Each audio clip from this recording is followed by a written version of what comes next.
Hi friends, இன்னைக்கு நம்ம கோவை சமையலில் ஒரு வித்தியாசமான ஸ்டைலில் சிக்கன் கிரேவி எப்படி பண்ணலான்னு சொல்லிட்டு பார்க்கலாமாங்க. சுட சுட பரோட்டா கூட, சப்பாத்தி கூட, சாதம் கூட எல்லாத்துக்குமே இந்த கிரேவி வந்து செம்மையாக இருக்கும். வாங்க எப்படி பண்ணலான்னு சொல்லிட்டு பார்க்கலாம். அதுக்கு ஜார் எடுத்துகிட்டு ஒரு 2 பெரிய வெங்காயத்தை வந்து ஜாரில் போட்டு நல்லா வந்து அரைச்சி எடுத்துக்கலாங்க. இப்போ அதே மாதிரி ஒரு பெரிய தக்காளி 1 எடுத்து நல்லா வந்து அரைச்சி எடுத்துக்கோங்க.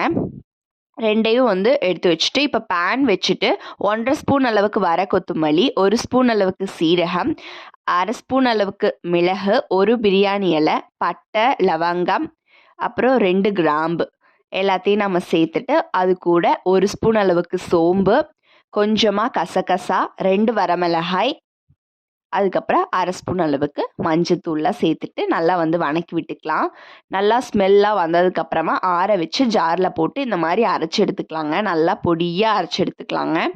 இப்போ நம்ம கடாய் வச்சுட்டு தேவையான அளவையை வந்து எண்ணெய் ஆட் பண்ணிக்கலாம். அது கூட 1/2 ஸ்பூன் அளவுக்கு சீரகம் சேர்த்து நல்லா பொரிஞ்சதுக்கப்புறம் ஒரு பச்சை மிளகாய், கருவேப்பிலையெல்லாம் சேர்த்து நம்ம வெங்காய பேஸ்ட்டை வந்து நம்ம உள்ளே ஆட் பண்ணிக்கலாம். அது கூட இஞ்சி பூண்டு பேஸ்ட்டையும் நம்ம ஆட் பண்ணிவிட்டு நல்லா வந்து மிக்ஸ் பண்ணி விட்டுட்டு தக்காளி பேஸ்ட்டையும் நம்ம ஆட் பண்ணி நல்லா வந்து கொதிக்க விடலாங்க. இந்த மாதிரி நல்லா எண்ணெய் பிரிஞ்சு நல்லா கொதிக்க ஆரம்பிக்கும். இந்த டைமில் நம்ம வந்து 1/2 கிலோ சிக்கன் வந்து நான் எடுத்துக்கிறேங்க. அது கூட 1/2 கிலோ சிக்கனை சேர்த்துட்டு நல்லா வந்து மிக்ஸ் பண்ணி விட்டுட்டு நம்ம அரைச்சி வச்சிருக்கக்கூடிய பொடி, தேவையான அளவு உப்பு எல்லாத்தையும் சேர்த்து நல்லா வந்து மிக்ஸ் பண்ணி விட்டுட்டு ஒரு 10லேருந்து 15 நிமிஷம் தண்ணி ஊற்றி இது பண்ணுங்க.